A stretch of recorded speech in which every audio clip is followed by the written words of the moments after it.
E a gente volta a tratar do escândalo envolvendo o Banco Master. Documentos analisados pela CPMI do INSS mostram que o presidente do União Brasil, Antônio Rueda, e o presidente do Progressista, Ciro Nogueira, voaram num helicóptero do banqueiro Daniel Vorcaro. O registro aparece num e-mail enviado em 2 de novembro de 2024 pela empresa Prime U, que faz a gestão de aeronaves e da qual Vorcaro foi sócio.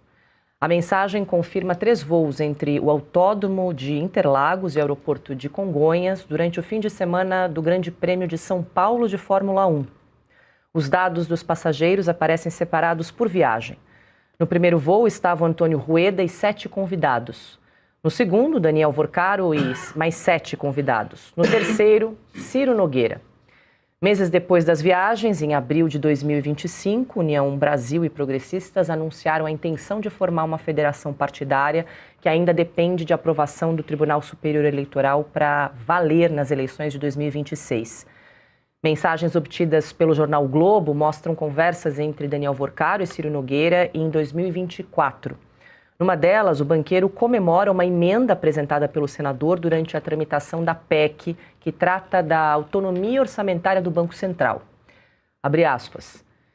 Ciro soltou um projeto de lei agora que é uma bomba atômica, mercado financeiro.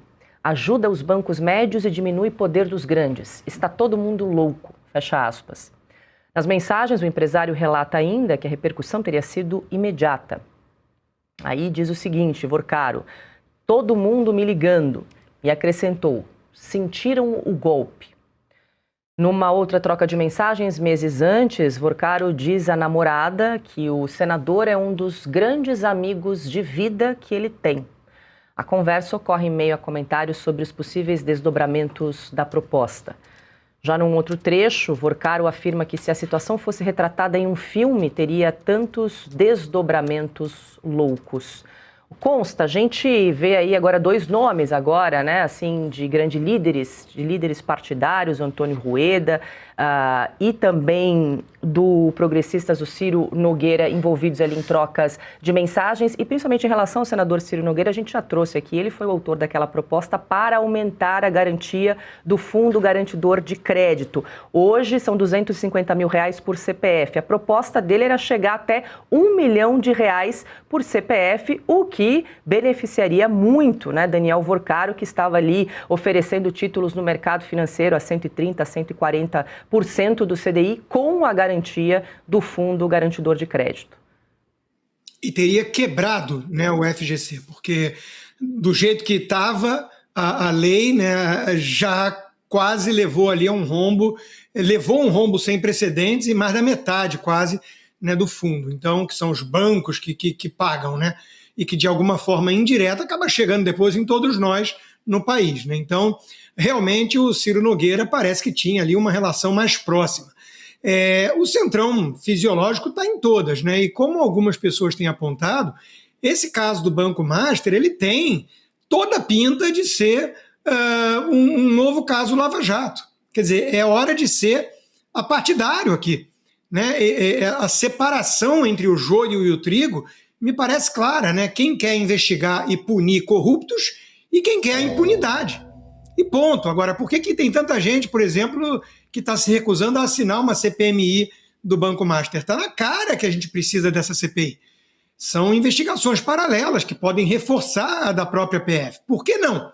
Né? Então, assim a gente vai filtrando quem quer investigar para valer de quem quer, de alguma forma, proteger eventuais envolvidos com Daniel Vorcaro e essa máfia. Né? A juíza Ludmila Lins Grilo trouxe já o apelido do Alexandre de Moraes, e só eu coloco isso para fechar, só para não deixar também casos menores, ainda que precisem ser explicados e investigados, como o do Ciro Nogueira, do Rueda, para não levantar a cortina de fumaça e abafar, né, a gravidade que a gente está vendo envolvendo ministros do Supremo nesse escândalo. Né? Mas ela cunhou um apelido que eu acho que devia pegar cá entre nós, né? O careca do Master. Nós temos já o careca do INSS e agora temos o careca do Master. Esse precisa de toda a atenção porque ele tem poder para melar isso tudo e para, eventualmente, colocar jornalistas que estão incomodando essa patota, a turma, na cadeia ou, no mínimo, em inquéritos.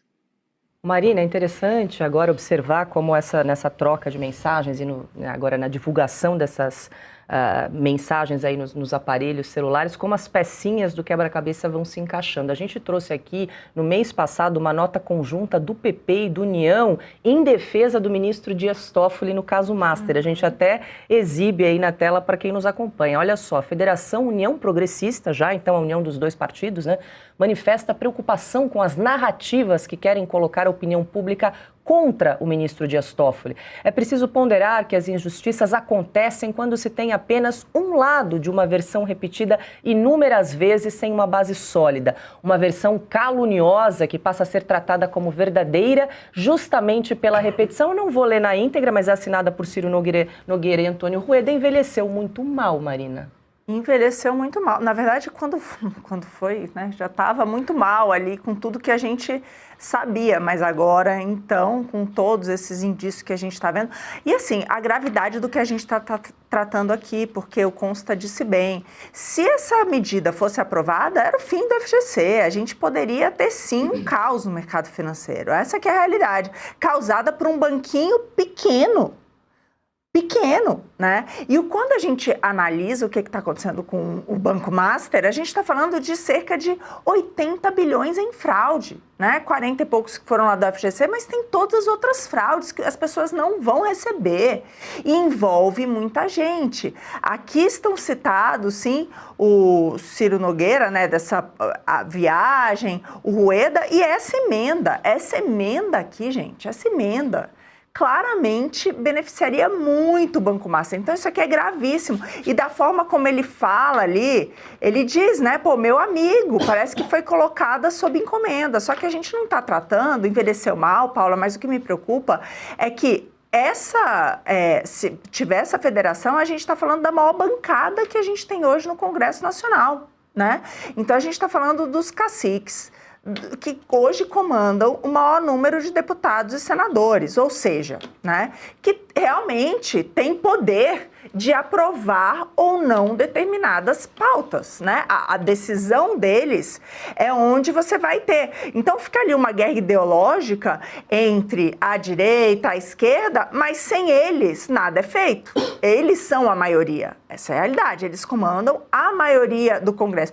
E aí a gente fica se perguntando, por que algumas pautas, por exemplo, por que eles não foram favoráveis a impeachment de ministro do Supremo? Né? Já é uma das pautas que entraram ali. Por que houveram tantas negociações em relação à anistia? Também não foram para frente, porque a anistia, afinal de contas, e era sempre assim, não podemos, temos que cuidar da instituição STF. O argumento é igualzinho o argumento do Alexandre de Moraes e dos ministros, de que os ataques são à instituição e não às pessoas que estão jogando a instituição na lama. Então, a gente agora começa a ter essas peças do quebra-cabeça. E é muito importante, eu concordo com o Constantino, de que, de fato, quando começa a ter esses diversos focos, o risco é a gente se perder, né? E não dar atenção devida, talvez, sem dúvida, ao careca do Master agora.